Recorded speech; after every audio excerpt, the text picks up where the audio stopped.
silence through the night. What a thrill.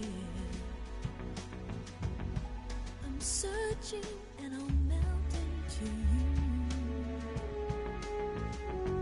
What a fear in my heart, but you're so supreme.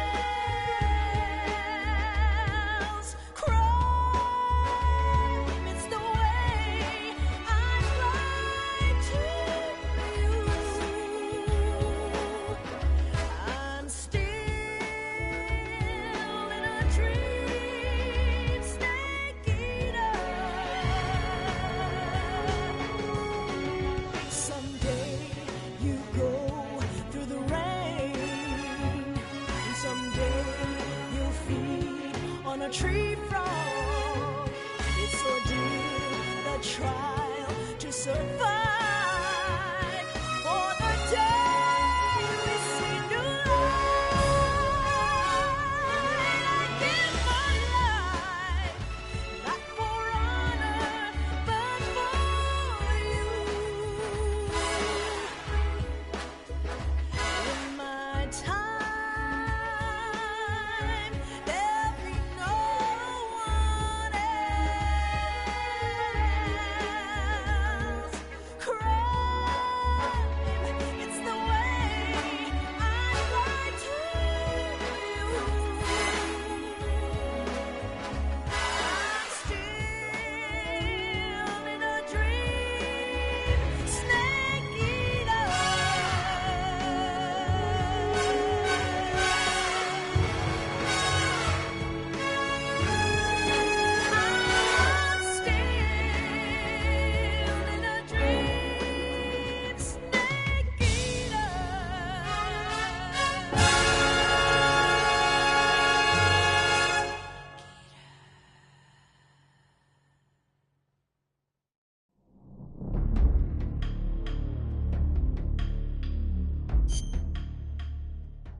After the end of World War II, the world was split into two, East and West. This marked the beginning of the era called the Cold War.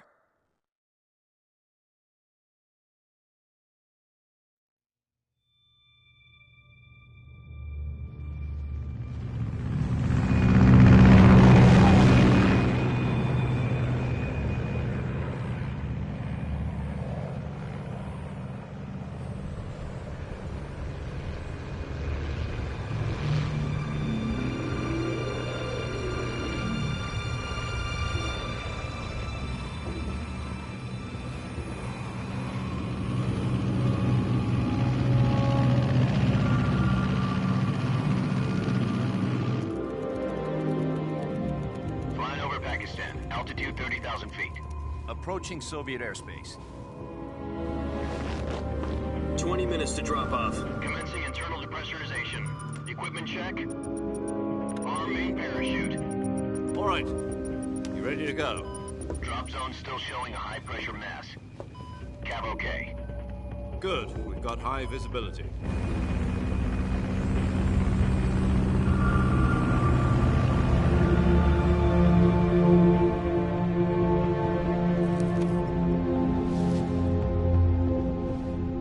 Cigar.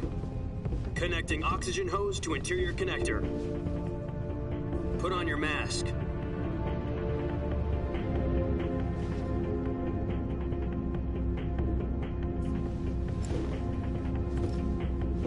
Does this panty waste know what he's doing? Approaching release point. 10 minutes to drop off. Hey, are you deaf? He said put out the cigar and put on your mask.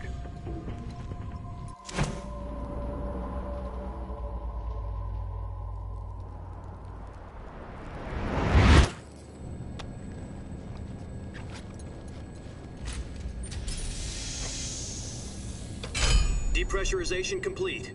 Checking oxygen supply. 6 minutes to drop off. Opening rear hatch.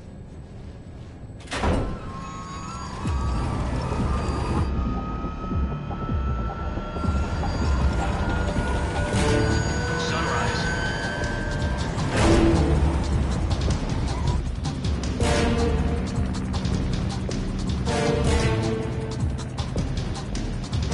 External temperature minus 46 degrees Celsius. 2 minutes to drop off. Stand up. You'll be falling at 130 miles per hour. Try not to get frostbite from the wind chill. 1 minute to drop off. Move to the rear. Activate bailout model. This is one for the history books. The world's first halo jump. 10 seconds to drop off. Stand by. Status okay. All green. Prepare for drop-off. Countdown. 5, 4, 3, 2, 1. Spread your wings. And fly. God be with you.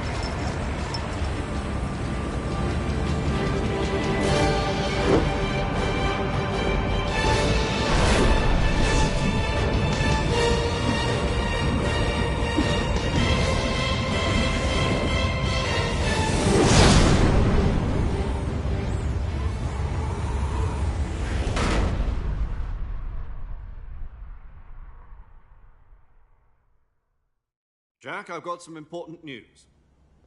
The head of the CIA has finally given us the green light for the Virtuous mission. Virtual mission? No, the Virtuous mission. The future of our Fox unit depends on it. If it succeeds, we'll be officially organized into a unit. Virtuous mission? Sounds like some kind of initiation ritual. You know, don't get cocky. This isn't a training op. Right. So what exactly is this wonderful mission? Well, about 2 years ago, a certain Soviet scientist requested asylum in the West through one of our moles. His name is Nikolai Stepanovich Sokolov. He's head of the OKB-754 Design Bureau, one of the Soviets' top-secret weapon research facilities, and the East's foremost expert on weapons development. Sokolov? Isn't he that famous rocket scientist? The very same. On April the 12th, 1961, the Soviets achieved the first manned spaceflight in history. The Earth was blue, but there was no God. Well spoken. The rocket that carried Yuri Gagarin into orbit was the A-1, known as the Vostok rocket. Sokolov is said to be the man most responsible for the multi-engine cluster used in that rocket.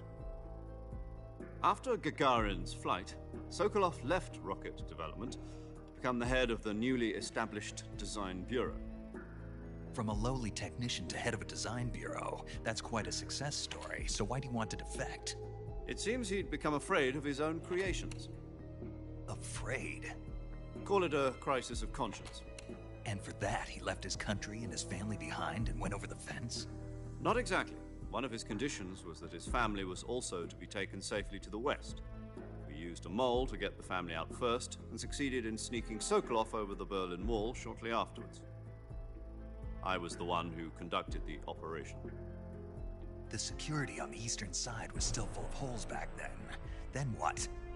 We got Sokolov over in one piece, but the whole ordeal had left him exhausted, and we checked him into a hospital in West Berlin. It took him 2 weeks and more than 600 miles to get from the research facility in the Soviet Union to Berlin. He was in no condition to say anything coherent. And it was only a week later that we had something much bigger on our hands. The Cuban Missile Crisis. October the 16th, 1962, President Kennedy received word that the Soviets were in the process of deploying intermediate-range ballistic missiles in Cuba. The President demanded that the Soviets dismantle and remove the missiles. At the same time, he announced a naval blockade to prevent further missile shipments from reaching Cuba.